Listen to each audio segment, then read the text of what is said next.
Hello everyone and welcome back. Today I'm going to show you a quick and easy way to create a brand new Microsoft account in 2025. Whether it's for Outlook, OneDrive, or Microsoft Office, I'll guide you through every step so you can get started without any hassle. First, open your browser and search for Microsoft. Click on the first link to Microsoft.com. Once the site loads, look at the top right corner and click Sign In. Since we're creating a new account, click No Account. Create one.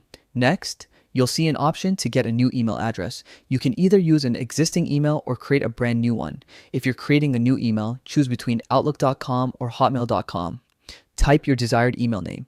Check availability and click Next. Now it's time to create a strong password. Make sure it's something secure but memorable, then click Next. Fill in your personal information, including your birth date, and continue. Before your account is ready, Microsoft will ask you to verify that you're not a robot. Complete the simple puzzle, submit it, and you're all set. Once verification is done, you can set up additional security like a passkey, PIN, or fingerprint to keep your account protected. And that's it.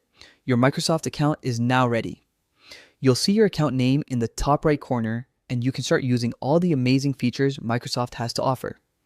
If you found this video helpful, make sure to leave a like and subscribe for more easy tech tutorials. Thanks for watching, and I'll see you in the next video.